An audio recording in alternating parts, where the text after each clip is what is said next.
एक जमाने तक मस्जिद नबवी की छत ऐसी रही कि धूप भी छन के गिरा करती, लोगों ने भीग के सजदे किए, लेकिन कभी उन्होंने ये नहीं कहा कि मजा नहीं आया। वजह क्या है? क्यों इबादत में मजा नहीं आया? दिमाग इबादत में नहीं है, दिमाग तो पंखे पे लगा है। दिमाग पंखे पे लगा, नमाज में बंद हो जाए, नियत पढ़ के कहता किन्ने करावे। ये इबादत है हमारी? बदलो यार अपने रंग। जब इबादत भी किया करो ना तो ऐसे यार, कभी कभी ऑफिस भी जाना पड़ता है ना, डीएम एसडीएम के यहाँ पे भी कभी जाना पड़ता है हम लोगों को, तो वहां देखो एक मुख्तसर सा एक छोटा सा अधिकारी है, जिंदगी का मालिक नहीं है, एक इलाके का, एक मुहित जमीन का, एक ये के लिमिटेड हिस्से का मालिक है वो, लेकिन मजाल है उसकी बारगाह में खड़े होकर कोई सांस जोर से ले ले, मोबाइल नहीं बज सकता अंदर, साइलेंट, आप आवाज नहीं निकाल सकते। क्यों? एसओ साहब है, सीओ साहब है। सोच, अगर एसओ और सीओ का डर इतना है तो फिर खुदा का डर कितना होना चाहिए? है कोई डर खुदा का? कौन ही मार रहे आप, नमाज में भी कौन नहीं चल रही है। फिर कह रहे दिन नहीं बदल रहे, मैंने बड़ी दुआएं मांगी हैं, कोई मस्जिद नहीं छोड़ी जहां हाथ नहीं फैलाया, कोई दरगाह नहीं छोड़ी जहां जाके दामन नहीं फैलाया। यार तूने मांगा कब है? वो तो ये कहता है तो मुझे एक बार रहमान कह, मैं तुझे 70 बार अपना बंदा कह के आवाज देता हूँ। तुमने आवाज कब दी है? तुम तो वहां भी शानो शौकत के झगड़ों के लिए मर गए, वहां भी तुम्हें ऐशो इशरत के लिए जाके मरे, वहां भी तुम्हें अपने आराम की जरूरत थी, तुमने 2 मिनट के लिए हाथ उठाए, तुम्हारा कलेजा फट रहा था 10 मिनट बैठने में। ओ यार बता तो सही, माँ उस वक्त तक बच्चे को दूध नहीं पिलाती है जब तक वो नहीं रोता है। अगर माँ बेटे को रोए बगैर दूध नहीं पिलाती तो क्या तू रब के आगे तो आंसू नहीं गिरा सकता है? क्या तुझे रब की बारगाह में रोना नहीं आता है? जा, दावे के साथ कहता हूँ, मस्जिद में जा, ऐद करके बैठ जा, उस वक्त तक नहीं जाना जब तक तू देखा नहीं। खुदा की कसम, उसकी रहमत पर इतना भरोसा है, तुझे वो उठने से पहले तेरी जरूरतें भी पूरी फरमा देगा, तेरी मुरादों को भी पूरा फरमा देगा। लोग मजीद उन उठने वाले फितनों में घी डाल करके उन फितनों की आग को ज्यादा बढ़ाने की कोशिश कर रहे हैं। हम पूरी जिम्मेदारी के साथ ये बात कहना चाहते हैं कि मजहब इस्लाम वो मुबारक मजहब है कि जिसके दामन में अमन भी है, सुकून भी है, इज्जतें भी हैं, राहतें भी हैं, जन्नतें भी हैं। आज ज़रूरत है मजहब इस्लाम को मजबूती से फॉलो करने की और इस्लाम की सच्चाई ज़माने के सामने लाने की। लोग हमें देख करके इस्लाम की तस्वीर का अंदाज़ा लगाते हैं। हमें अगर चोरी करते देखते हैं तो सोचते हैं शायद इस्लाम के मानने वाले चोर होते हैं। हमें झूठ बोलता देखते हैं, लोग समझते हैं शायद मुसलमान झूठी कौम को कहा जाता है। हमें किसी का हक मारते हुए दुनिया देखती है तो लोग सोचते हैं शायद इस्लाम में यही सिखाया जाता है। हमें इस लेवल से जिंदगी गुजारनी है कि लोग हमारे किरदार को देख के ये सोचने पे मजबूर हो जाएं, अगर कलमा पढ़ने वाला ऐसा है तो कलमा लाने वाला कैसा होगा। क्या बात। ये सबसे ज्यादा जरूरी बात है कि हमें अपनी जिंदगी का एक एक लम्हा बड़ी सोच समझ के गुजारने की जरूरत है, बहुत सोच समझ के गुजारने की जरूरत है और पूरी दुनिया को ये दिखाने की जरूरत है कि इस्लाम वाहिद वो मजहब है जिसमें चोरी नहीं है, जुल्म नहीं है, ज्यादती नहीं है। अगर हर तरह की बुराई का खात्मा करना है तो इस्लाम को फॉलो करना शुरू कर दो, सारी बुराइयों का जनाजा निकल जाएगा। लेकिन दुख भी होता है और कभी कभी ख्याल भी आता है। रोना इस बात का है कि हम कभी मस्जिदों से भी गुजरते हैं। ये किसी एक शहर की बात नहीं कारी साहब क़िबला, और ना किसी एक गांव की बात है। अक्सर सफर में होते हैं तो रुक के कहीं भी मस्जिद में रुकना होता है ना, तो बहुत कम मस्जिदें ऐसी मिलती हैं जहां फ्रिज हो पानी का और गिलास जंजीर से ना बंधा हो। हर मस्जिद के दरवाजे पे अगर पानी का इंतजाम है तो जंजीर से गिलास बंधा है। आए दिन मस्जिदों से ऐलान सुना जाता, भाई अपने पैरों की तरफ देखो, कोई जूता किसी का पहन के तो नहीं चला गया। जबकि मैं समझता हूं कि पैर जिस जूती में डाला जाए इतना एहसास बंदे को हो जाता है अपनी है कि पराई है। लेकिन हम सजदा करके निकलते हैं और जूती बदल जाती है। हम पानी पीने के लिए रुकते हैं और गिलास गायब हो जाता है। सोचने वाली बात है, जब मेरे पैगंबर इस्लाम ने ये दीन की दौलत उम्मत को ला के दी थी और जब इस कुर्सी की हिफाजत के लिए उमर बैठा था तो एक ही किनारे पे खड़े होकर के एक जगह पर शेर भी पानी पीता था, बकरी भी पानी पीती थी और दुनिया को ये बताया था नबी के खत्ताब ने, लोगों निजाम इस्लाम ऐसा है, यहाँ किसी कमजोर को ताकतवर से डरने की जरूरत नहीं है और किसी ताकतवर को किसी कमजोर पे ज्यादती करने की इजाजत नहीं है। ये निजाम मुस्तफा है, ये हक लेने के लिए नहीं आया बल्कि कमजोरों को हक दिलाने के लिए आया। नारे तकबीर, नारे रिसालत, अजमत इस्लाम, मसलके आला हजरत। मैं इस बात का इनकार नहीं करता, आप नात भी सुने, तकरीर भी सुने, लेकिन सिर्फ मूड बनाने के लिए नहीं, तकदीर बनाने के लिए, तकदीर बनाने के लिए। ये सोच के सुने कि जो कमियां हैं अगर वो हमारे अंदर हैं बताई गई तो उनसे निकलेंगे, इरादे बदलेंगे। पढ़ें जरा तारीख इस्लाम की।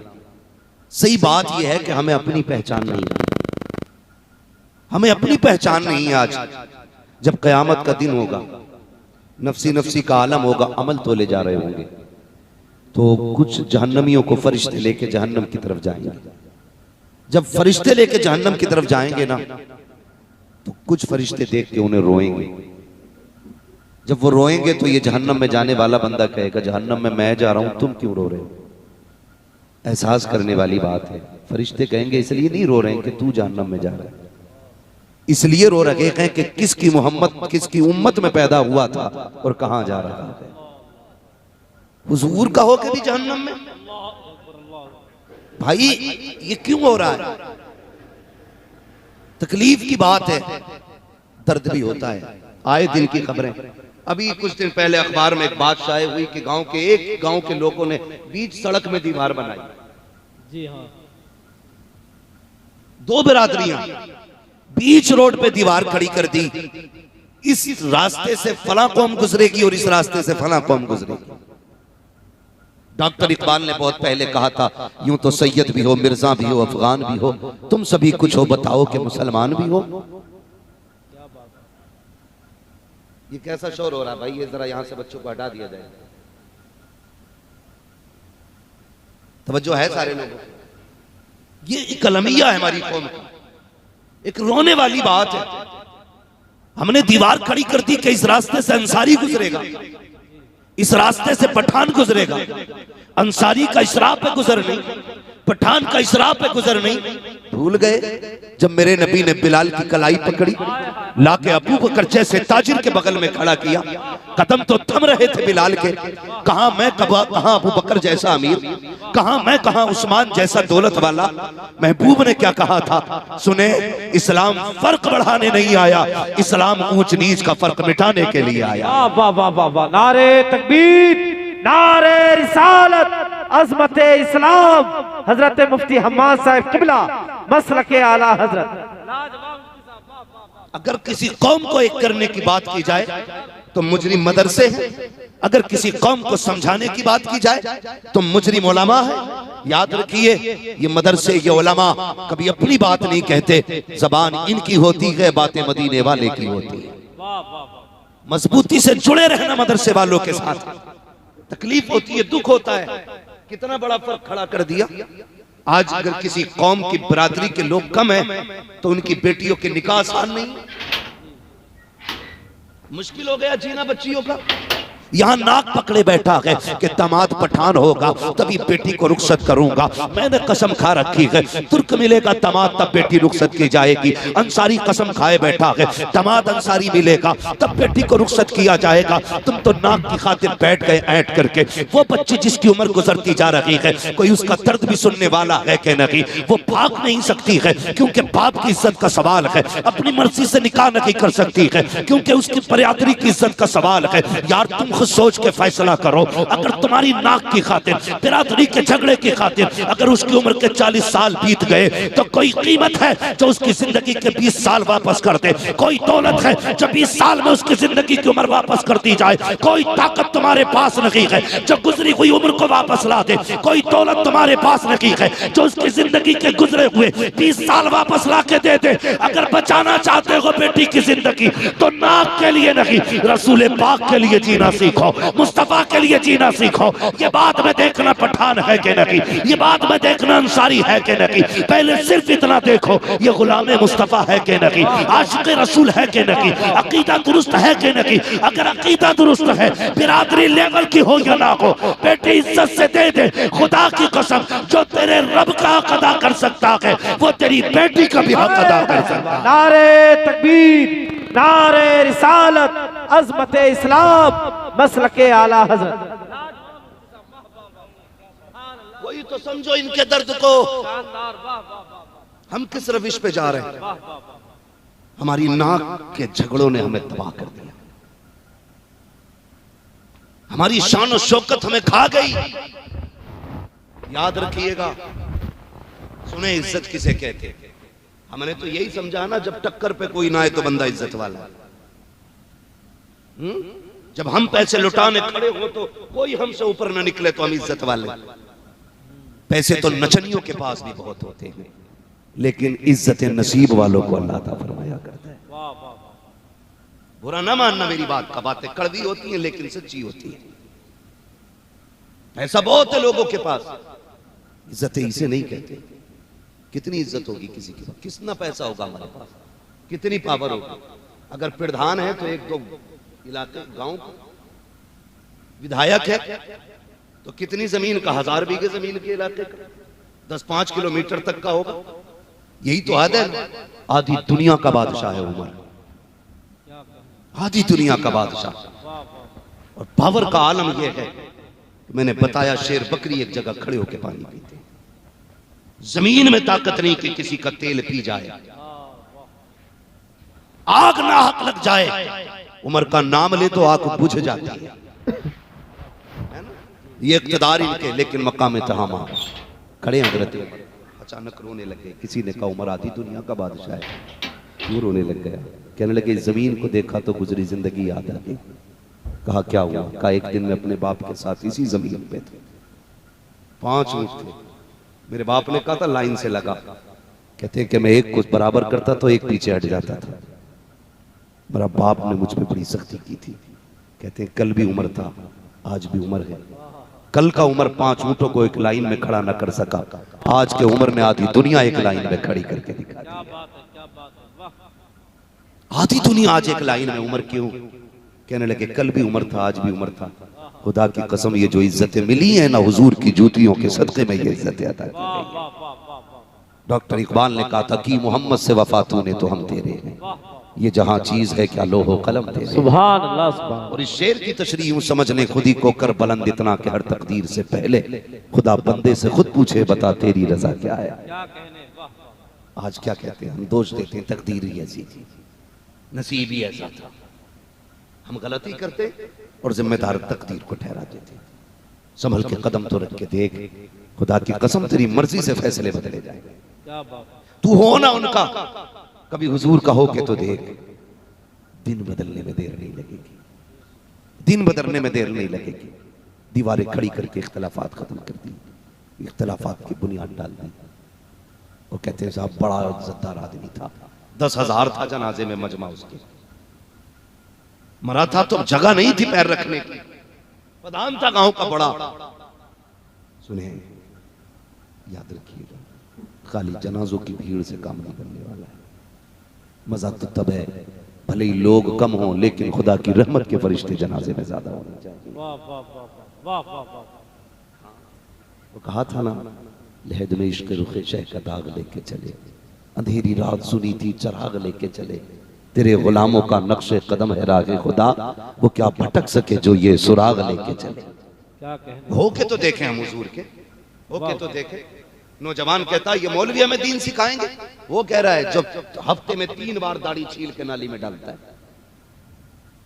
जो हुजूर की सुन्नत की 3 बार हफ्ते में बेहुरमती करता है, वो टोकता है लोगों को, ना अपने गिरबान में झांकने की आदत डाल।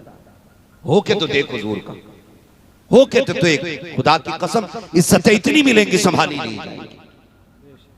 लेकिन तो तकलीफ है, नीयतें बिगड़ गई हैं। जलसों में पूरा पूरा मजमा कभी कभी खड़े होकर नारा लगाता है, वहीं जरा मोबाइल गिरा के दिखा, सलाम होने से पहले पहले गायब, 100 का नोट डाल देना धोखे से जेब में से, लोग उठा के सरका लेंगे।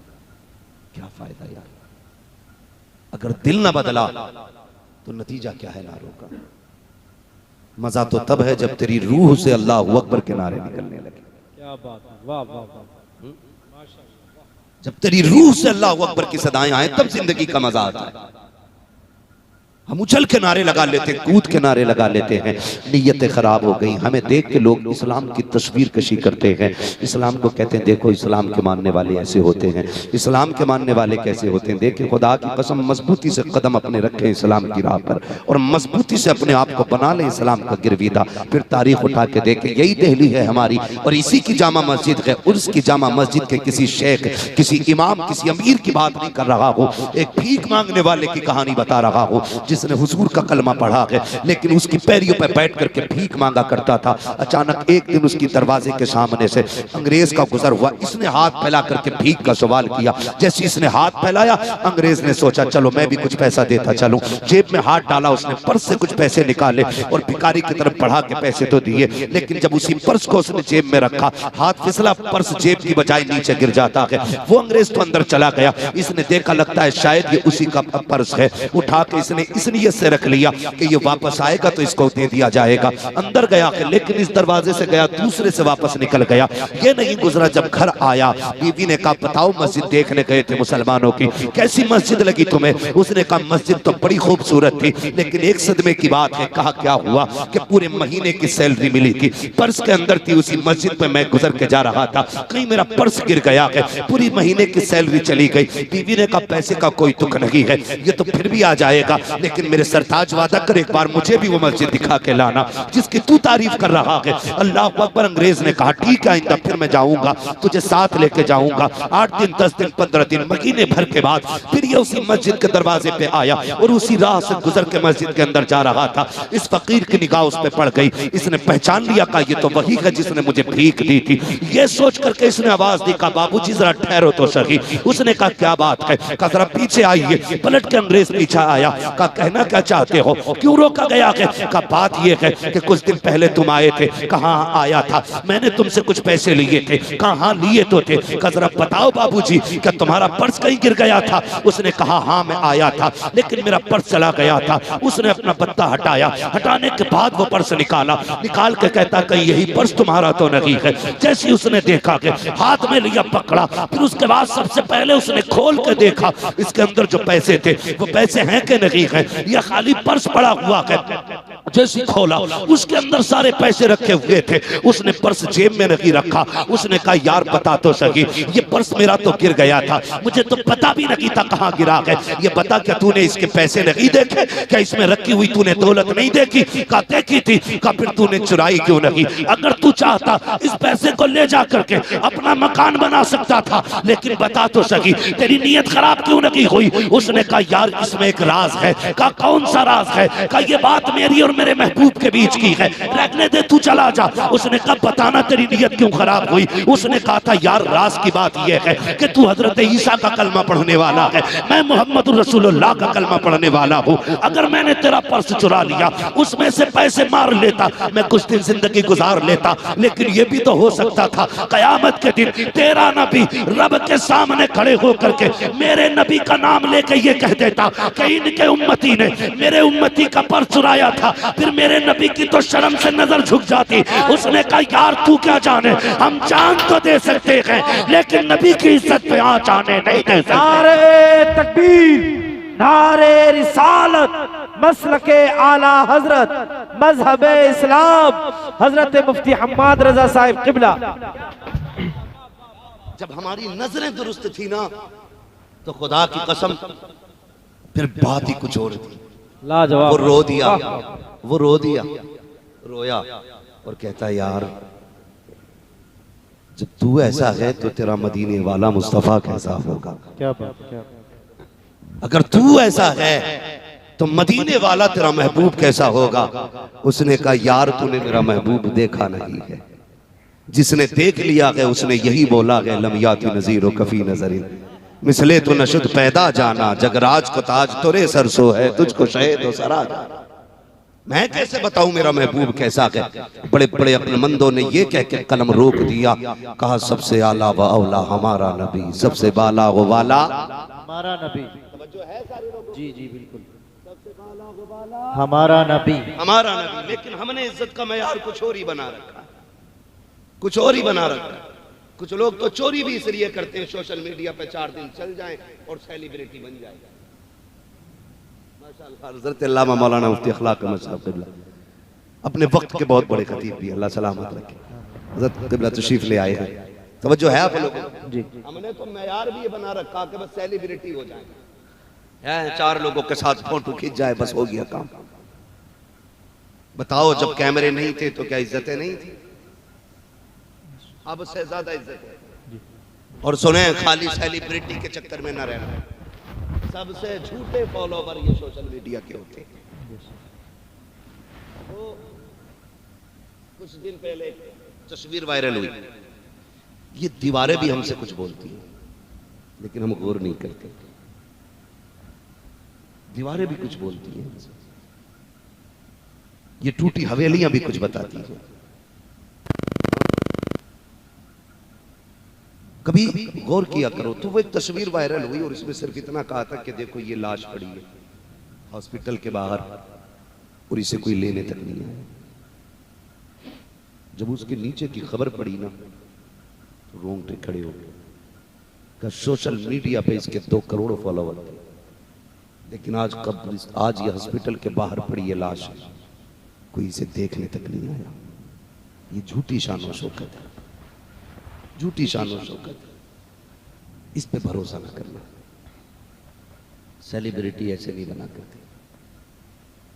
जानते हो जंग का मौका है, मिंबर पे नबी का उमर बैठा है, जंग चल रही है, सेलिब्रिटी बता रहा हूं किसे कहते हैं। हाँ, कौम का हीरो कौन होता है? लोगों के सारे काम फर्जी, हमने उन्हें हीरो बना रखा है। हाँ? और सोशल मीडिया अल्लाह माफ करे कितना भी काला है ना, ऐसे ऐसे फिल्टर मारते हैं कितना ही गोरा कर देते हैं। साहब अब तो हजरत मसला ये है कि रिश्ते भी आजकल सोशल मीडिया पे ही हो रहे हैं। बचे इन चीजों से। पहले का दौर देखें आप, जब रिश्ते होते थे तो कौम एक बंदे का इंतखाब करती थी, वो जाया करता था, वो आंखों से देखता था, लोगों से मिलता था, 3-3 दिन रुकता था रिश्तेदारी में, लोगों को भली भांति जानता था, फिर आके बताता था कि हाँ ठीक है रिश्ता कर दें। लेकिन अब क्या हो रहा मालूम है? बुरा ना मानिए, अब तो लड़के का फोटो फेसबुक पे देख लिया, 3 फिल्टर लगे थे डट पे, और कान में बुंदा पहने बैठा था। तो लड़की वाले कहते हैं ठीक है जी, सोने पहने हुए लड़का पैसे वाला है। और जब निकाह का पैसे देने की बारी आती है तो फिर लठियां चलने तैयार है कि 500 ही दूंगा। जी जी जी जी। अबे तेरे कान में तो सोने का कुंडल है फोटो में, 500 ही क्यों देगा? कह रहा मेरा थोड़ी था, वो तो मेरे दोस्त का पहन के खिंचवा लिया था। तो रिश्ते ऐसे चलने ठीक है। और लड़कियों को भी अल्लाह माफ करे, बुरा ना मानिएगा, पहले बड़े छानबीन के रिश्ते होते थे कि दादी पारसा है कि नहीं, नानी शान वाली है कि नहीं, तब जाके नवासी और पोती का रिश्ता होता था। अब तो कहते जी अम्मा से कह लेना लोनिया बताओ। याद रखिएगा जड़ का असर टहनी में बराबर होता है। मेरी बात याद रखिएगा, जड़ का असर टहनी पे पूरा होगा। अगर बीमारी जड़ को लग जाए तो पत्ते पीले हो जाते हैं। और बड़ी बात कहूं, अगर जमीन खराब होती है तो फसलें बिगड़ा करती, माएं खराब होती हैं तो नस्लें बिगड़ा करती। बहुत सोच समझ के रिश्ता करना, सबसे बड़ी बीमारी इसी से आई है। मैं यहां किसी के लिए सफाई देने नहीं बैठा हूं, लेकिन ये बात भी मैं कह दूं, सही बात यह है कि कोई शादी ना हुई इसलिए परेशान है और किसी की हो गई है कोई इसलिए परेशान है परेशानी परेशानी।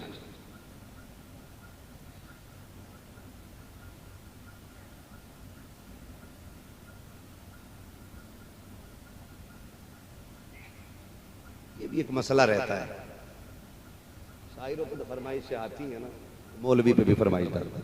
भैया देखो, यहां हम तैयारी करके नहीं बात करते, सच्ची बात यह है कि जब मिंबर पे बैठते हैं तो हुजूर के सदक़े में बात होती है और अपना कुछ भी नहीं, बस जो हो रही है बात वो सुन लीजिए। अल्लाह आपको सलामत रखे, आपकी मोहब्बतों का एहसास। तवज्जो है, चलूं आगे? खैरियत है? सर क्यों हिला रहे हैं भाई, जरा बोलें खैरियत है? अल्लाह सलामत रखे और खैरियत से रखे।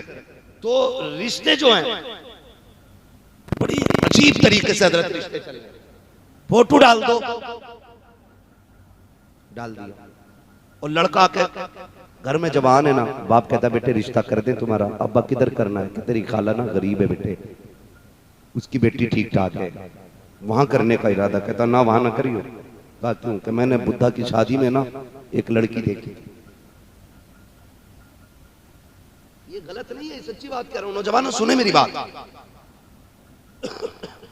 कि फलां की शादी में देखी थी, कैसी थी? का बाल बड़े लंबे थे। अब्बा एक ही झपट पड़ी, अभी तक दिमाग से नहीं निकल रही है। बेटे ये इश्क नहीं, ये बीमारी लग गई है, अपने दिमाग का इलाज करा। कई बार भूत भी देखने में खूबसूरत नजर आया करते हैं। और रह गई माज़अल्लाह शादी की बात, तो वहां तो देखो ऐसे ऐसे मेकअप और बेगैरतियां कि शर्म आया करती है।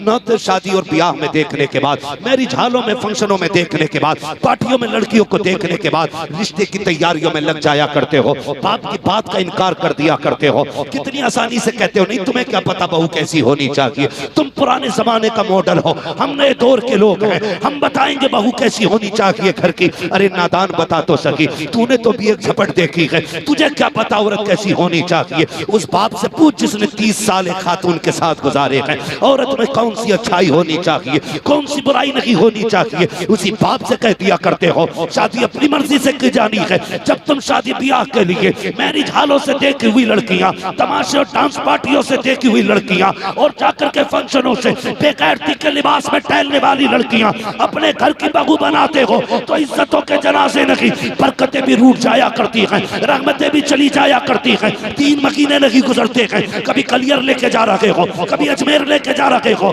कभी देवा शरीफ लेके जा रहे हो। मैंने कहा किधर लेके जा रहा है? कब भूत नहीं उतर रहा है, कई मजारों पे इलाज करा लिया, नादान ये भूत नहीं आया है, ये पूरी भूतनी है।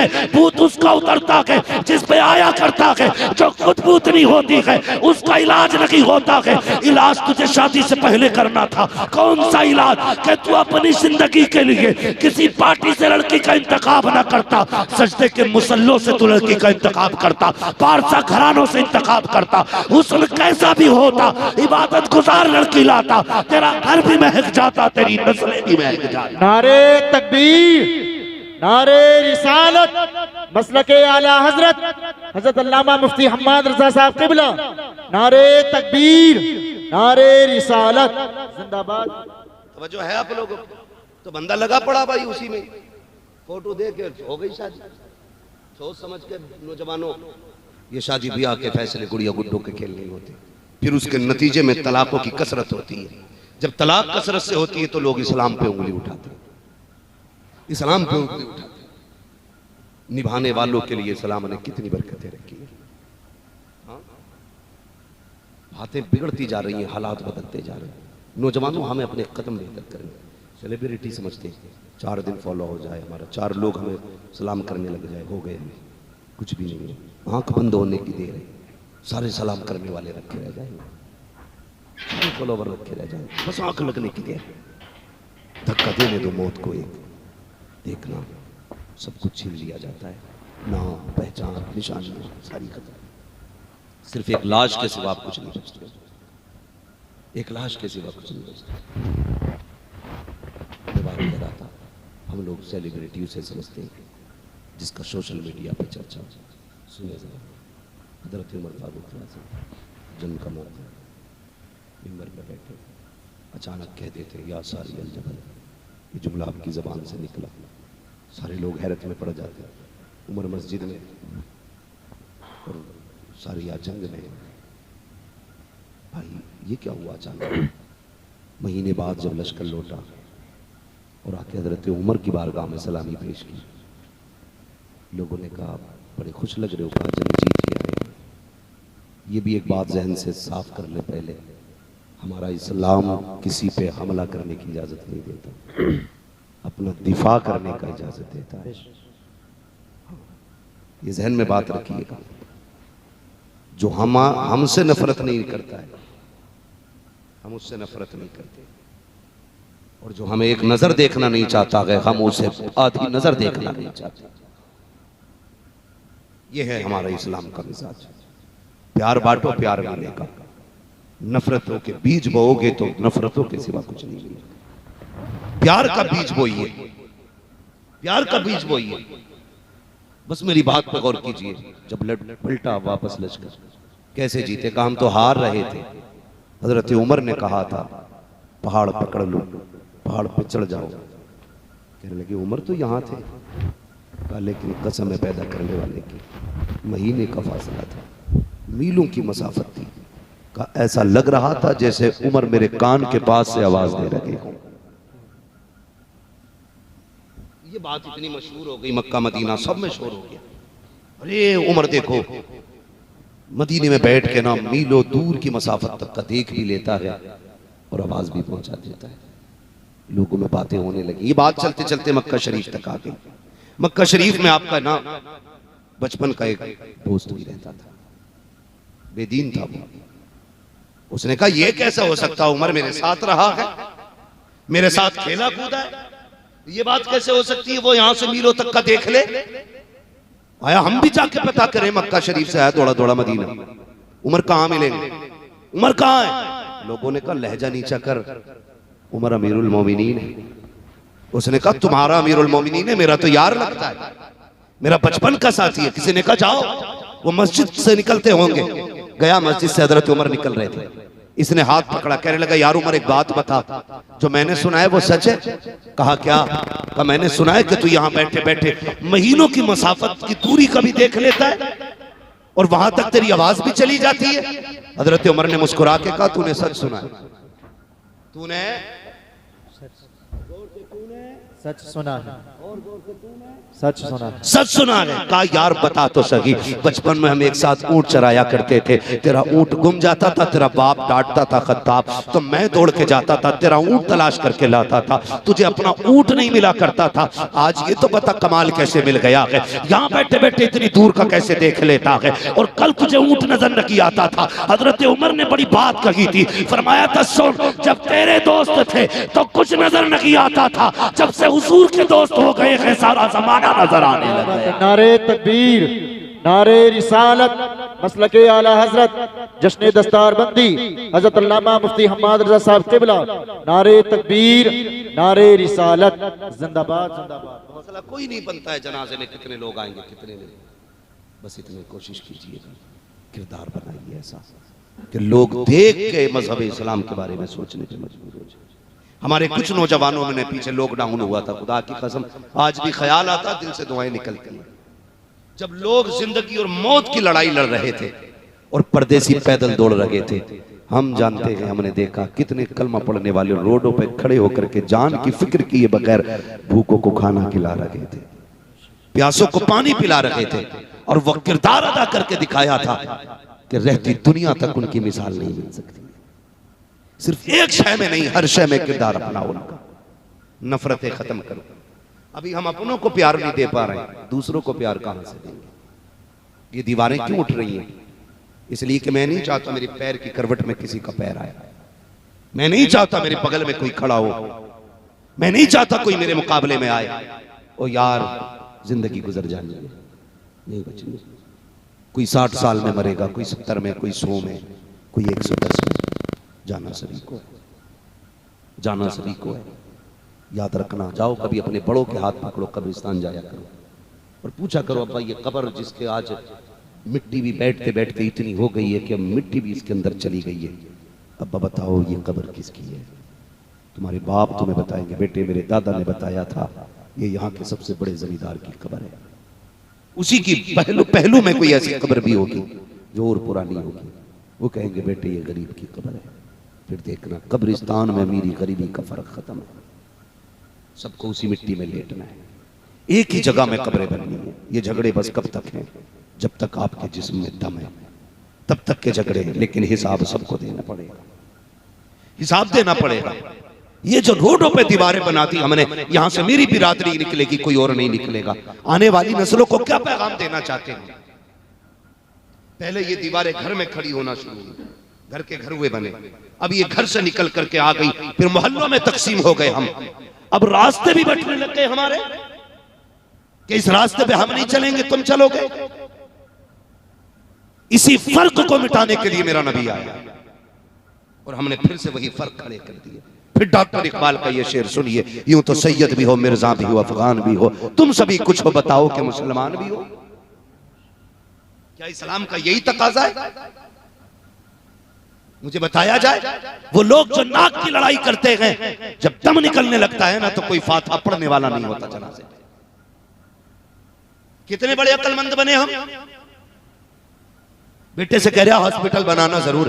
एक ने कहा बेटे को इसलिए डॉक्टर बनाया ताकि बुढ़ापे में इलाज अच्छा हो जाए। एक ने कहा मैं इंजीनियर बनाऊंगा, एक ने कहा वकील बनाऊंगा। कहा क्योंकि पूरे मोहल्ले से परेशान हूं, इतने मुकदमे गए, बेटा अपना वकील होगा ना सबको एक तरफ से देख लेगा। यार तुमने दुनिया संवारने के लिए डॉक्टर बनाया, वकील बनाया, अपनी दुनिया को संवारने के लिए इंजीनियर बनाया, क्या कि अच्छा होता आखिरत संवारने के लिए एक मुस्तफा के दीन का सिपाही बना दिया होता, एक बेटे को आशिक रसूल बना दिया होता। इस तंग नजरी के आलम में हालात तो देखिए हमारे, हम कितने गरीब होते जा रहे हैं, इतने गरीब हैं सांसें अटकने लगती हैं। एक बच्चे को गिलास का पानी दिया जाता है, जा बेटे हाफिज जी से दम करा के ला। बच्चा दौड़ के जाता है, जाके कहता अल्लामा अखलाक साहब तो पानी पे दम कर दीजिए। कहा किस लिए? कहा मेरे बाप का दम नहीं निकल रहा है। अल्लाह अकबर, पानी पे दम किया जा रहा है लेकिन दत्ती बंद हो चुकी है। अब पानी भी पिलाएं तो पिलाएं कैसे? हलक के नीचे पानी तक नहीं जा रहा है। और यार ऐसी बेबसी की मौत मरने से बेहतर है एक बेटे को कुरान का कारी बना लो, ताकि अगर सांसें अटकने लगे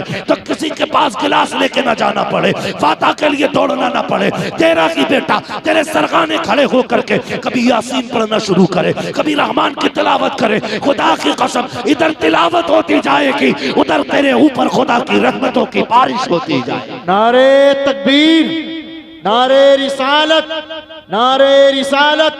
हजरत अल्लामा मुफ्ती हम्माद रजा साहब क़िबला, नारे तकबीर, नारे रिसालत। जो तैयारी हमें करनी थी हम कर ही नहीं पाए। और ये झगड़े अल्लाह का फजल है, उलमा में नहीं। जो इल्म वाले लोग होते हैं वो ये लड़ाइयाँ नहीं होती, इसलिए निकलिए इन लड़ाइयों से। काबिलियत, दौलत, शान व शौकत ये सारी अपनी जगह है, हुजूर की गुलामी अपनी जगह है। मेरे हुजूर ने दीन दिया, अखलाक दिए, दुनिया में रहने सहने का तरीका सिखाया, लेकिन हमने सब कुछ भुला दिया। तरीक़े मुस्तफ़ा को छोड़ना के वजह बर्बादी, इसी से कौम दुनिया में हुई बेइक़्तिदार। अपनी हमें करनी है शहनशाही पतहा की रजा जोई, वो अपने हो गए तो रहमत परवरदिगार अपनी। और तंग नजरी हमारी देखे, बुरा ना मानिएगा, सिर्फ नीयत का फेर है, नीयत का। मस्जिद में जाकर बैठ रहा अगली सफ में, पंखे के लिए भी लड़ाई मार दी। एक जगह गोली चल गई, हजरत नमाजी पटक दिया है। मकतूल भी नमाजी, कातिल भी नमाजी। क्या सजदे हैं हमारे, सोचें यार क्या सजदे हैं हमारे। मस्जिद में जाके बैठ के कह रहे आप बता दिए उसे बुद्धा को देख लूंगा मैं निकल के। ये इबादत है हमारी। अल्लाह कहता सुन, तू मेरी मस्जिद में आके लाख सजदे कर, तूने कपड़े भी सफेद पहन लिए, गुस्ल भी 6-6 बार कर लिया, लेकिन अगर दिल साफ नहीं है तो फिर कुछ भी साफ नहीं। ये जो कीना रख रखा है ना इसके अंदर, पहले इसे जब तक बुग़्ज़ हसद का जनाजा नहीं निकलेगा ना तब तक हम कुछ नहीं कर पाएंगे। तो मस्जिद में बैठ रहा तो पंखा, एक साहब नमाज पढ़ने चले, दूसरे ने बंद कर दिया। एक कह रहा तूने क्यों बंद करा? बोले तेरे बाप का क्या? उसने कहा पंखा मैंने लगवाया था। ये घटिया सोचे हमारी, आज की बातें हो गई। कह रहा बड़ा मुश्किल है मस्जिद में रुकना बिना पंखे के। आज तो कालीन है, पंखे हैं, टंकी है, टोटी है, हवा है, पूछ कभी बिलाल से सजदे कैसे होते थे। एक जमाने तक मस्जिद नबवी की छत ऐसी रही कि धूप भी छन के गिरा करती, लोगों ने भीग के सजदे किए, लेकिन कभी उन्होंने ये नहीं कहा कि मजा नहीं आएगा। वजह क्या है, क्यों इबादत में मजा नहीं आया? दिमाग इबादत में नहीं है, दिमाग तो पंखे पे लगा है। दिमाग पंखे पे लगा, नमाज में बंद हो जाए, नीयत तोड़ के कहता किन्ने करावे। ये इबादत है हमारी? बदलो यार अपने रंग। जब इबादत भी किया करो ना तो ऐसे यार, कभी कभी ऑफिस भी जाना पड़ता है ना, डीएम एसडीएम के यहाँ पे भी कभी जाना पड़ता है हम लोगों को, तो वहां देखो एक मुख्तसर सा एक छोटा सा अधिकारी है, जिंदगी का मालिक नहीं है, एक इलाके का, एक मुहित जमीन का, एक ये के लिमिटेड हिस्से का मालिक है वो, लेकिन मजाल है उसकी बारगाह में खड़े होकर कोई सांस जोर से ले ले, मोबाइल नहीं बच सकता अंदर, साइलेंट, आप आवाज नहीं निकाल सकते। क्यों? एसओ साहब है,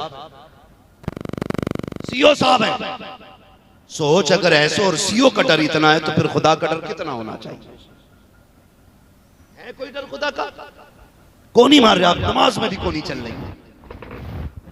फिर कह रहे दिन नहीं बदल रहे, मैंने बड़ी दुआएं मांगी हैं, कोई मस्जिद नहीं छोड़ी जहां हाथ नहीं फैलाया, कोई दरगाह नहीं छोड़ी जहां जाके दामन नहीं फैलाया। यार तूने मांगा कब है? वो तो ये कहता है तो मुझे एक बार रहमान कह, मैं तुझे 70 बार अपना बंदा कह के आवाज देता हूँ। तुमने आवाज कब दी है? तुम तो वहां भी शानो शौकत के झगड़ों के लिए मर गए, वहां भी तुम्हें ऐशो इशरत के लिए जाके मरे, वहां भी तुम्हें अपने आराम की जरूरत थी, तुमने 2 मिनट के लिए हाथ उठाए, तुम्हारा कलेजा फट रहा था 10 मिनट बैठने में। ओ यार बता तो सही, माँ उस वक्त तक बच्चे को दूध नहीं पिलाती है जब तक वो नहीं रोता है। अगर माँ बेटे को रोए बगैर दूध नहीं पिलाती तो क्या तू रब के आगे तो आंसू नहीं गिरा सकता है? क्या तुझे रब की बारगाह में रोना नहीं आता है? जा, दावे के साथ कहता हूँ, मस्जिद में जा, ऐद करके बैठ जा, उस वक्त तक नहीं जाना जब तक तू देखा नहीं। खुदा की कसम, उसकी रहमत पर इतना भरोसा है, तुझे वो उठने से पहले तेरी जरूरतें भी पूरी फरमा देगा, तेरी मुरादों को भी पूरा फरमा देगा।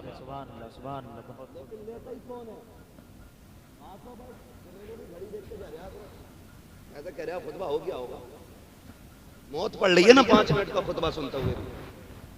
इमामों को वक्त दिया करो, हम साल भर में एक आध बार आ गए, आप ना आए, अल्लाह जाने आखिरी बार है कि ये या कितनी बार मुलाकात है। लेकिन इमाम आपका जो मसला होता है, इमाम का जो मसला होता है वो हर 8वें दिन आपके सामने बात करता है। वो क्यों बोलता है? वो आपकी कमियां देख के जुमे में आपके सामने रखता है, भाई ये छोड़िए, ये छोड़िए। कह रहा ना, अभी तो इमाम साहब खुतबा दे रहे होंगे, उनकी कौन सुने? जो इमाम की नहीं सुनते ना वो पूरी जिंदगी बीवियों की सुनते। बुरा ना मानना, ये सच्ची बात है। जो ज्यादा गुस्सा है ना मस्जिद में आके, समझ लेना बीवी ने पीट के भेजा या डांट के भेजा, यही मसला है। वरना इबादत करने आए हो अल्लाह के घर में, मसला क्या भाई? तो ये हालात है हमारे, अपनी जहनियत बदले। तो मस्जिद में बैठते हैं, जुमे के दिन वो लोटा घूमता, कुछ जगह पे वो गोलक चलाई जाती है, छू छू छू, तो उसमें ऐसे जेब में हाथ डालेगा और सबसे पुराना नोट निकालेगा। 100 के 10 नोट होंगे, एक सबसे पुराना होगा वो डालेगा गोलक। जबकि मुझे एक बात बताइए, अगर 2 नोट होंगे, इसमें एक नया है एक पुराना है, कितने का ये? बोले नोटों की तो सबको फर्क होगी ना, कितने का ये? और दोनों ही 50 के ना। ये थोड़ा सा पुराना है और ये 51 में चलेगा, ये 49 में चलेगा, चलने दोनों कितने में? लेकिन ऐसे बैठे रहेगा, एक हिसाब लगा के ये डाल। हजरत कभी गोलक खुलती है तो एक जो नोट चिपका हुआ होता, आधा टुकड़ा 10 का और आधा 20 का। भाई आपकी जेब में ये थे ना, ये 2 नोट थे और दोनों ही 50 के थे। सुने नौजवान मेरी बात, मैं नारे लगवाने नहीं आया, अंदाज़े में मेरा बहुत शौक नहीं है, शायद के उतर जाए तेरे दिल में मेरी बात।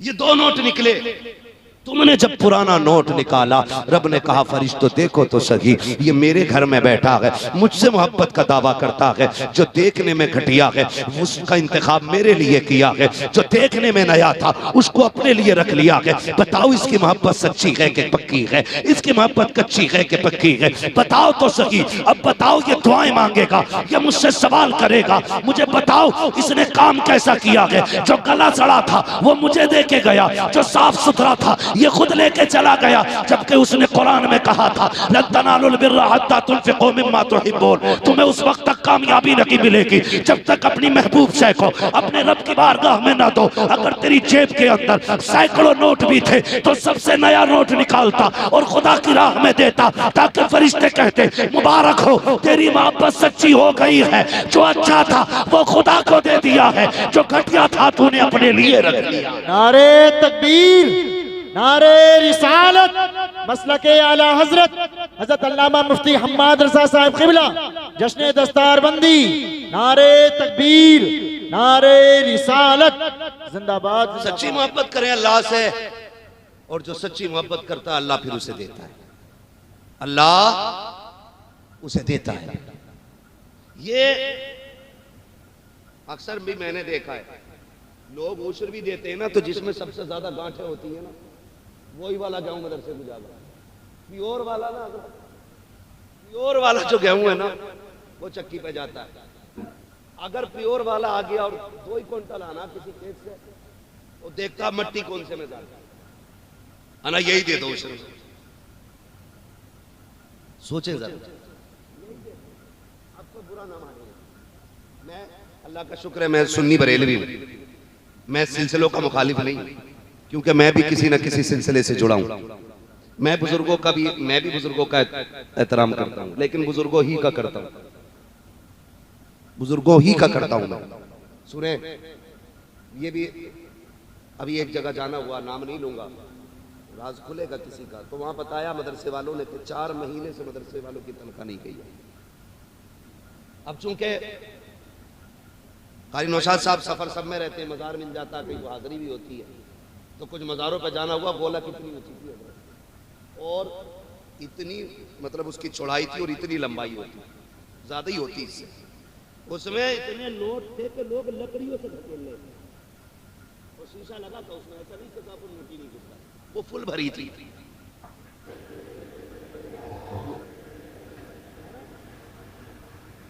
कोई मसला तो नहीं भाई, अगर हो तो टेंशन नहीं है, पाए मुरा लंग नेस्त मुल्क खुदा तंग नेस्त। सूफी मुंशी तालिब मियां साहब क़िबला बैठे, अल्लाह का शुक्र है, अल्लाह ऐसे 4-5 सूफी और पैदा करे जो कौम को सही मंजिल की निशानदही करे। हजरत अक्सर मुझसे कहते हैं कि जब भी बोलना सच बोलना, बात कड़वी लगे या मीठी लगे, कहना हक बात, और यही आदत हजरत की भी है। मैंने देखा बड़े बड़े जलसों में कभी कभी बड़ी बड़ी पगड़ी वालों पे भी ठंडा कर दिया, पगड़ी वालों को भी जो से करो, इसलिए कि लिमिट में मसला रहना चाहिए। तो होता क्या, तो उसमें ठूस रहे बोला। मैं उसे कुछ देर देखता रहा, मैंने कहा वाह क्या निज़ाम है लोगों का, किसी की तनख्वाहें पूरी नहीं हो रही है और कहीं नोट आ ही नहीं रहा। हमारी कौम गलती करती है, जहां जरूरत नहीं है वहां ठूस के देती है, और जहां जरूरत है वहां मांगने पे भी नहीं देती। पहले मदरसे बड़े शान से चलते थे, आप हमारे बुजुर्ग हैं, ये तमाम तरुलमा, मैं अपने एक तजर्बे की बात बता रहा हूँ। हमारे बचपन में मदरसे अच्छे चलते थे, जबकि कोई सरकारी मदद नहीं आती, आप ही लोगों के पैसे से चलता था मदरसा। लेकिन आज यही मदरसे परेशान हो गए। उसकी वजह क्या है जानते हैं? एक तो सबसे बड़ी वजह यह है कि पहले पीरों को सिर्फ नजराना दिया जाता था, अब तो उश्र भी पीर साहब ही ले जा रहे हैं, खैरात भी पीर साहब ही ले जा रहे हैं, कुर्बानी की खालें भी पीर साहब को ही जा रही हैं, फितरे का पैसा भी पीर साहब को ही जा रहा है, ज़कात भी पीर साहब को जा रही है। मैं इस बात का इनकार नहीं करता भाई, मदरसे का जो हक है वो मदरसों को दो, पीरों के नाम अपनी जमीनें करा दो।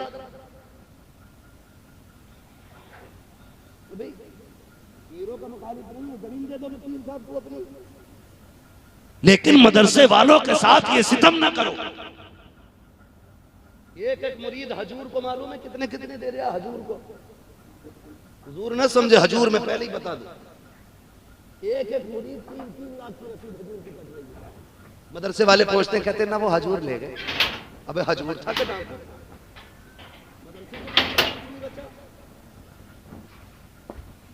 कुछ बातें ऐसी ही तो इससे आगे महफिल में नहीं कहना चाहता।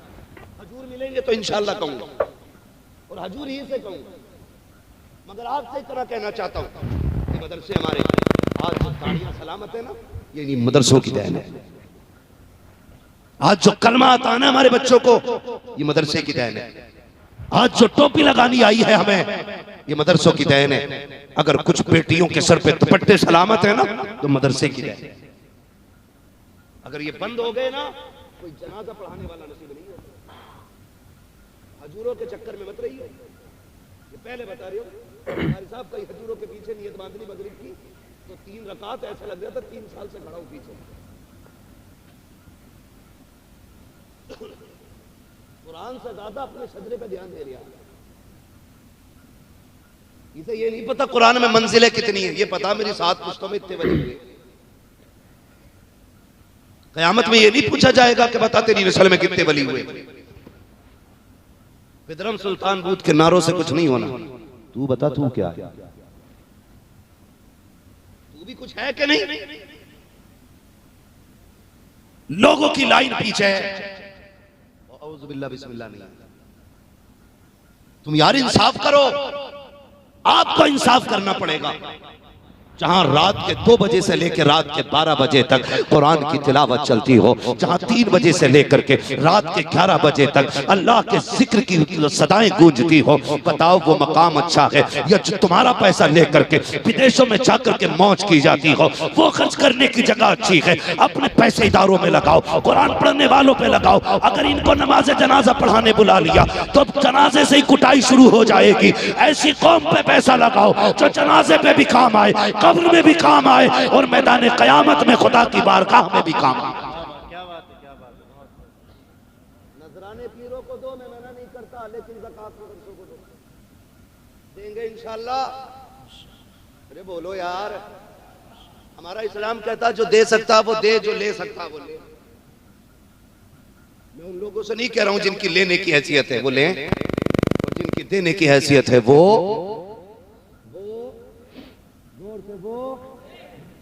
वो मदरसे की बरकतें कितनी आपके, आपकी बस्ती में तो आप नसीब वाले हो। खुद एक बहुत बड़ा खतीब रहता है, रातों दिन आप गुफ्तगू सुनते होंगे अल्लामा साहब की। मैं बस एक बात बता दूं, मदरसों की बड़ी बरकत है। फरमाया गया कि अगर हो सके तो मकान मस्जिद के करीब बनाना। क्यों?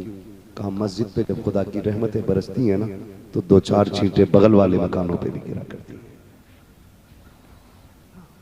और लोग ये भी फरमाया गया, हमारे सूफिया इकराम ने फरमाया कि खिड़की तो लगनी है मकान में, हवा की नियत करके नहीं, अजान की नियत करके लगवाया कर, कि इससे अजान की आवाज अच्छी आया करेगी। ये नियत बदलने में देखो काम बनते जा रहे हैं।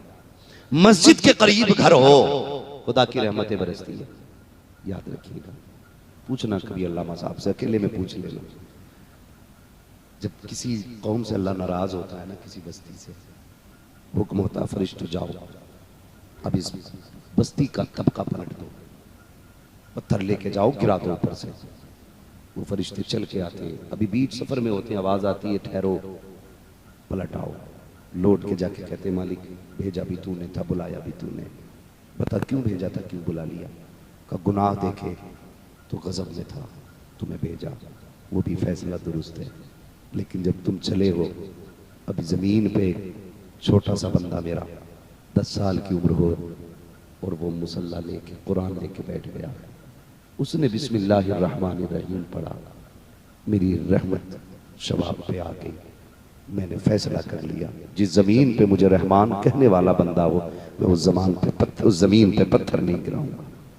अगर एक बंदा बिस्मिल्लाह पढ़ दे, अल्लाह पूरी जमीन का अजाब उठा लेता है। पूछो इन उलमा से, सुबह से शाम तक कितनी बार बिस्मिल्लाह पढ़ी जाती है, कितनी बार कुरान पढ़ा जाता है, कितनी बार रब की कुरान की आयतों की तिलावत होती है। सोचो तो सही कितनी बरकतें आती होंगी। पहली जिम्मेदारी तो आप लोगों की है, जो आप मदरसे के करीब रहने वाले लोग हैं, जो इस बस्ती के रहने वाले लोग हैं, आपकी जिम्मेदारी बनती है मदरसों को इतना मजबूत कर दो, इतना मजबूत कर दो कि उलमा को सोचने का वक्त ना रखे। ये ना सोचे तनख्वाह किधर से आनी है, ये ना सोचे खर्चा किधर से होना है, बच्चे कहां से खाएंगे, कहां से पिएंगे। याद रखिएगा, ये कभी तुम्हारे दरवाजे पे नहीं आएंगे। अगर किसी के दरवाजे पर कोई आलिम पहुंच जाता है तो ये मत सोचना ये खुद चल के आया है। अपनी किस्मत पे नाज करना और ये सोचना आज मदीने वाले ने मुझे याद कर लिया है, आज उन्होंने मुझे याद किया है। भले जेब तेरी है लेकिन कब्जा मदीने वाले का है, दौलत तेरी है, मिल्कियत मदीने वाले की है। अगर मदरसे का मामला हो जाए आगे बढ़ के खर्च किया करो। आज उनके मेहमानों का भरम रख लो, कल कयामत में मुस्तफा आपका भरम रख के दिखा। नारे तकबीर, नारे रिसालत, मसलके आला हजरत हजरत अल्लामा मुफ्ती हम्माद रजा साहिब क़िबला, जश्न दस्तार बंदी, नारे तकबीर, नारे रिसालत। बहुत करेंगे इंशाअल्लाह। ये जो मस्जिदों के झगड़े और बिरादरियों के झगड़े ना, उससे बेहतर ये अगर मुकाबला करना है तो फिर दीन के कामों में मुकाबला करना। किसी ने कहा है कि अगर कोई ये कहे कि 5 महीने की तनख्वाह मेरे जिम्मे, अगर है कोई मर्द तो फिर वो खड़े होके कह दिया कर साल भर की मेरे जिम्मे। यहां मजा आता है और यहां सवाब भी मिलता है, लेकिन यहां नहीं। यहां दिए प्रधान ने तो हिसाब लेने बब्बा ना रहे। हिसाब दो पिछले साल का रजिस्टर। मैं तो कहता हूं अगर हिसाब लेने आए उससे कहना चल पूरे साल का खर्चा तेरे जिम्मे, हिसाब हम दे रहे हैं। 10 रुपए दे के बंदा हिसाब लेता है। सुनो, हिसाब का एक दिन मुकर्रर है, हिसाब अल्लाह लेगा, आपसे भी, हमसे भी और सबसे। आज हम अपना काम करें, ये अपना काम करें, हिसाब उस दिन होना है। आप हिसाब में पड़ेंगे तो मसला बेहिसाब हो जाएगा। तो ऐसे पीरों से बचे जो हर 3 महीने में घूमने आ रहे हैं और खाल भी ले जा रहे हैं। ऐसा पीर मिले तो अल्लाह तौफीक दे तो खाल का जुब्बा सिलवा दे।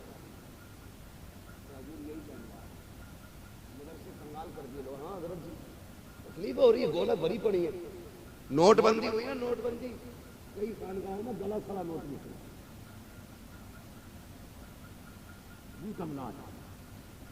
कोई मना ही नहीं कर रहा।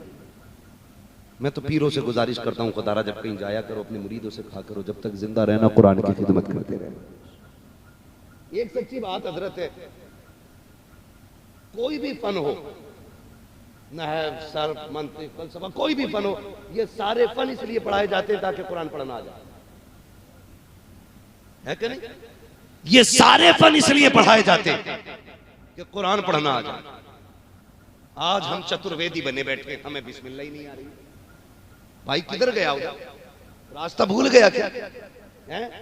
अदीब शहीर हमें कहा जा रहा है, खुतबा सुनो ना तो माथे पे पसीना आ जाए। हालात ये है।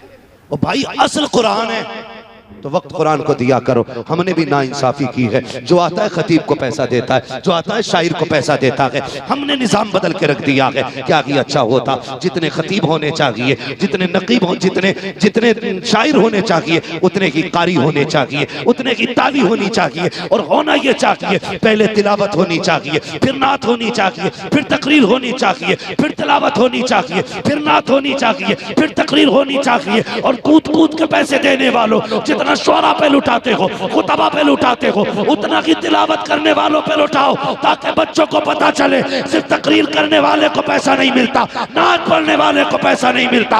अगर कुरान पढ़ो तो कुरान पढ़ने वाले को भी पैसा मिला। गरीब तो हमने बनाया ना कुरान वालों को।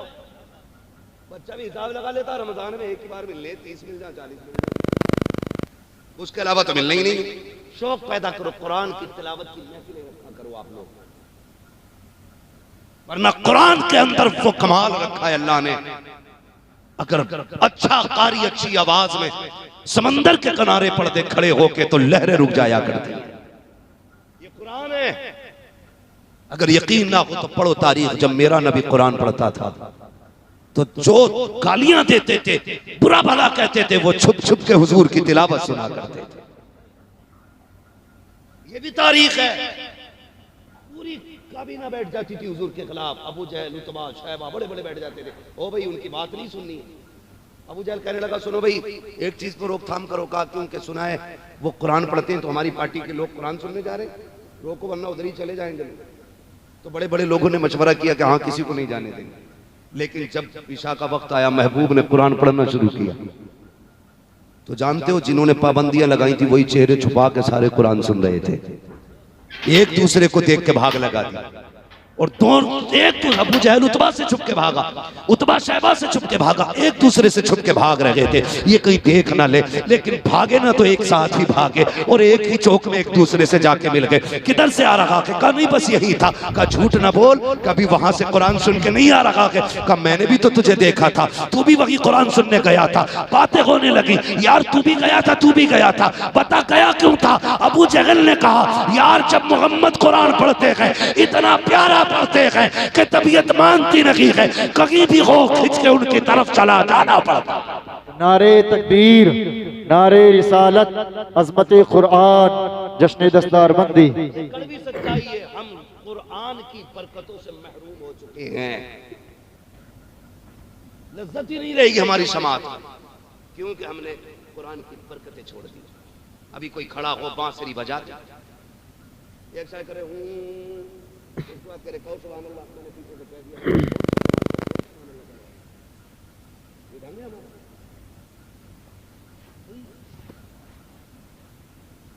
मैं आपको बताऊं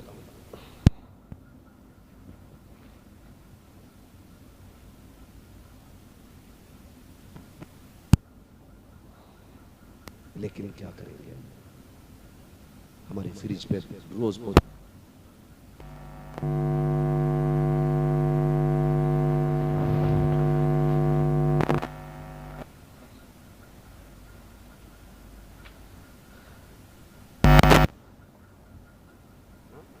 आती तो खुलती, वो भी उठाए चली आई, ये लो रख दो अलमारी में सजा के। रुखसत होती है ना, रुको रुको बीबी, लड़की ना बैठाना अभी, कहा क्योंकि पहले कुरान रखा जाए, कुरान के साए में बैठी जाएगी। आज कुरान का साया याद आया, ये 19 साल से मेलों में चक्कर काट रही थी, तब कुरान का साया दिखाई नहीं दिया। घर में लाके सास कहती है क्या है, कुरान के 5-6 तो पहले से ही रखे, ये सास है। बुरा ना मानना, एक घर में 5 बंदे तो मोबाइल 6 हैं, 6 बंदे तो मोबाइल 7 है, मतलब मोबाइल अपराध से ज्यादा ही है। लेकिन ये हमारी कम नसीबी है, घर में 12 बंदे तो कुरान 2 ही है, और वो भी कभी नहीं। हालात देखें हमारे भाई, बंद करें ये तमाशे। हर बंदा अपने लिए कुरान ले, भले 2 आयतें पढ़े लेकिन पढ़ लिया करें। ये लाजिम नहीं है कि 4-5 पारे पढ़ोगे तो सवाब मिलेगा, मंजिल पूरी होगी तो सवाब मिलेगा, है ना। सब कारी नौशाद थोड़ी हो जाएंगे रोज 10 पारे पढ़ते घूम रहे। अरे 10 आयतें पढ़ लो अल्लाह के बंदे, 10 आयतें वो भी नहीं कर सकते, 3 आयतें पढ़ो, ये भी नहीं कर सकते ना तो एक ही आयत पढ़ लो। अगर पढ़ना नहीं आता है तो रोज कुरान खोल के उसकी जियारत कर लिया करो, इसी बहाने कुरान देख लिया करो।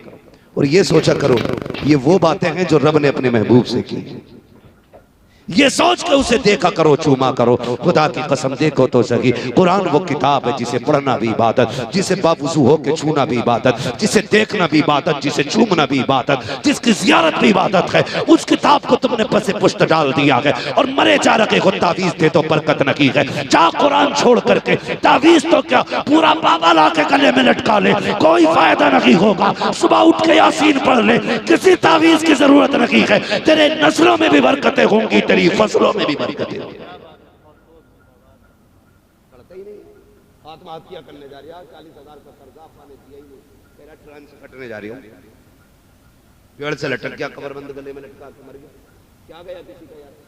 सुने फरमाया गया जो रोज सूरह यासीन पढ़ता है ना, तो जिस दिन बंदा सूरह यासीन पढ़ता उस दिन पूरे दिन के काम उसके अल्लाह के जिम्मे करम में हो जाया करते। पढ़े ना कुरान को, समझे कुरान को। ये जो कह रहे हैं ना 7 बकरे लेकर ये 8-8 किलो के, तो इससे कोई भूत नहीं उतरता, बल्कि वो उतारने वाला खुद भूत बन जाता खाते खाते। 7 बकरे लेके जा रहे हैं, 4 को याद ना हो रहे तुझसे, 7 बकरे ढूंढ रहे, आप काले कलर के मंगाए, टीका ना हो रहे, मर गया ढूंढते ढूंढते। आखिरी शर्त इतनी खतरनाक लगा दे बाबा के पूरी नहीं होती। कह रहा मुर्गा ऐसा हो जिसने कभी अजान न दी हो, पूरा होना चाहिए। अल्लाह बेटे कैमरे लगा रखे, नहीं लाता था, बस काम हो ही जाता मगर निपट रपट गया था। तेरे दामन में है किस लालो जवाहर की कमी, तू किसी और के दामन की तरफ क्यों देखे। तुझे क्या नहीं दिया हुजूर ने, माँ की गोद से लेकर कब्र तक का जीने का सलीका हुजूर ने दिया। हर मुसीबत से मुकाबला करने का तरीका हुजूर ने बताया।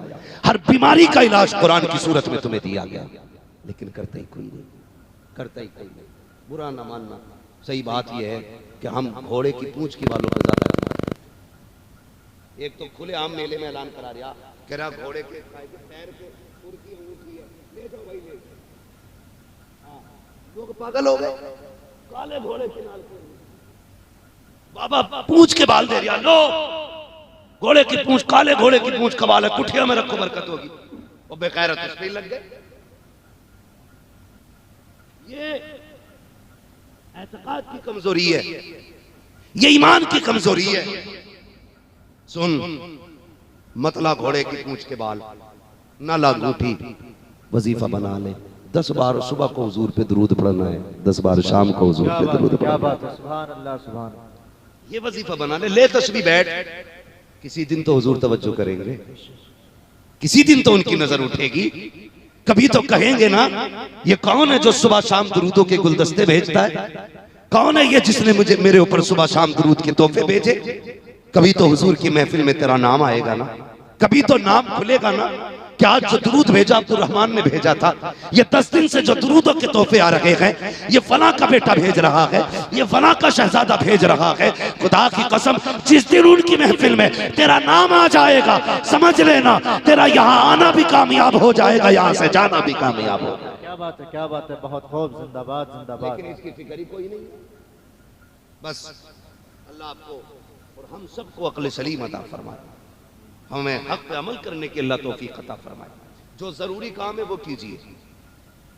मैं लच्छे नहीं मार रहा हूं, मैं आपको खुश करने नहीं आया, लेकिन मैं समझाने आया। आज पूरी दुनिया मदरसे बंद करने पे लगी है, सिर्फ इसीलिए कि मदरसे सिर्फ बंद हो जाएं और आधी रूह इन लोगों की निकल जाएगी। आधी हमारी आपकी जिम्मेदारी बनती है।